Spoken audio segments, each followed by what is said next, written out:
Nishant PM, Senior Faculty at Reflections IAS Academy. So T Darpan program ద్వారా మనం చాలా question papers discuss చేయడం జరిగింది. సో ఒక 10 డేస్లో గ్రూప్ 2 ఎగ్జామ్ మనకు వస్తుంది. మెయిన్లీ హిస్టరీ అండ్ తెలంగాణ మూమెంట్లో ఎలాంటి టాపిక్స్ పైన కాన్సన్ట్రేట్ చేయాలనేది ఒక 4 or 5 minutes నేను మీకు ఎక్స్ప్లెయిన్ చేస్తాను. సో హిస్టరీ మీరు తీసుకున్నట్లయితే మనకి స్పెషల్లీ ఏన్షియంట్ తెలంగాణ హిస్టరీ ఏదైతే శాతవాహన పీరియడ్ ఉందో, then Ikshvaku period, then Vishnukundi period, దీంట్లో mainly literary sources and then society పైన కాన్సన్ట్రేట్ చేయండి. Literary sources, authors and books. So match the following questions అడిగే ఛాన్సెస్ ఉన్నాయి. సో దానిపైన కాన్సన్ట్రేట్ చేయండి. అండ్ దెన్ మెడివల్ తెలంగాణ హిస్టరీకి వచ్చేటప్పటికి కాకతీయ టైంలో చాలా లిటరరీ వర్క్స్ ఉన్నాయి. ఓకే, సో దానిపైన కాన్సన్ట్రేట్ చేయండి. అండ్ తర్వాత మన కుతుబ్ షాహీ పీరియడ్లో తెలుగు లిటరేచర్ పైన చాలా వాల్యూ అడిషన్ అయింది. సో ఏ సుల్తాన్ పీరియడ్లో ఏ పోయేట్ ఎటువంటి బుక్స్ రాశారు, ఎటువంటి గ్రంథాలు రాశారు, వీటికి డెఫినెట్లీ మ్యాథ్ ద ఫాలోయింగ్ కానీ డైరెక్ట్ క్వశ్చన్స్ అడిగే ఛాన్సెస్ చాలా ఎక్కువగా ఉంది. అండ్ నిజాం పీరియడ్కి వచ్చేటప్పటికి Nizam policies and specially 5th, 6th and 7th Nizam టైంలో ఆయన మోడర్నైజేషన్, డెవలప్మెంట్స్, వాళ్ళ కట్టడాలు, ఇవన్నీ కూడా చాలా చాలా important. And including Salarjung reforms, అంటే సాలార్జంగ్ ఎస్టాబ్లిష్ చేసిన బాడీస్ కానీ ఇవన్నీ ఒకసారి మీరు బర్డ్స్ ఐ వ్యూగా చదువుకోండి. సో తెలంగాణ హిస్టరీ మీ అందరికి తెలుసు, it's going to carry important weightage in group 2 paper.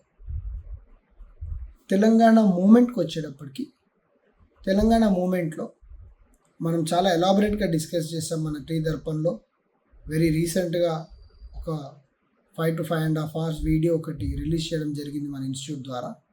My advise ఏంటంటే దాంట్లో ఆల్మోస్ట్ మీకు 450 బిట్స్ కవర్ అవుతాయి.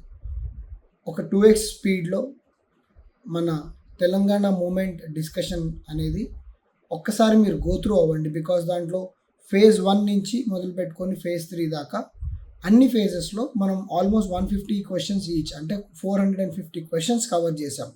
సో ఆ 450 క్వశ్చన్స్ కనుక మీరు ఒక్కసారి ఫాస్ట్గా రివైజ్ చేస్తే అన్ని టాపిక్స్ కూడా మీకు కవర్ అవుతాయి. అవి కాకుండా ఒకవేళ నేను ఈవెన్ నా క్లాసెస్లో కూడా మీకు మల్టిపుల్ నెంబర్ ఆఫ్ టైమ్స్ చెప్పాను, తెలంగాణ మూమెంట్ పేపర్ అనేది మీకు డెఫినెట్గా ఎడ్జ్ ఇచ్చే పేపర్.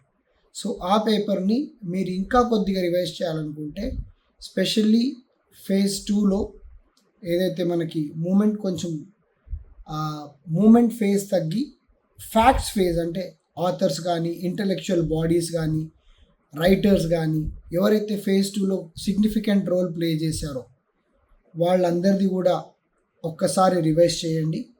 phase 3లో వచ్చేటప్పటికి స్పెషల్లీ 2009 మొదలు పెట్టుకొని 2014 దాకా చాలా ఇంపార్టెంట్ ఈవెంట్స్ ఉన్నాయి. లైక్ సాగర్ హారం కానీ, మిలియన్ మార్చ్ కానీ, దెన్ శ్రీకృష్ణ కమిటీ రికమెండేషన్స్ కానీ, డిఫరెంట్ రికమెండేషన్స్, అంటే రికమెండేషన్ 1 ఏంటి స్టేటస్ క్యూ, రికమెండేషన్ 2 ఏంటి యూనియన్ టెరిటరీ, ఇలా ప్రతిదీ రివైజ్ చేసుకున్నట్లయితే మీకు ఎగ్జామ్లో ఎటువంటి క్వశ్చన్ వచ్చినా, ఎటువంటి ఆప్షన్ వచ్చినా కానీ మీరు you can definitely attempt that question.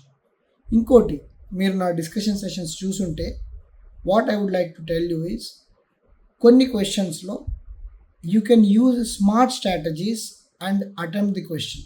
అంటే ప్రైమా ఫేసే క్వశ్చన్ చాలా డిఫికల్ట్గా అనిపించినా మీకు దాంట్లో ఒక పర్టికులర్ ఆప్షన్ కనుక తెలిసినట్లయితే అది ఎలిమినేట్ చేస్తూ you can easily arrive at the answer.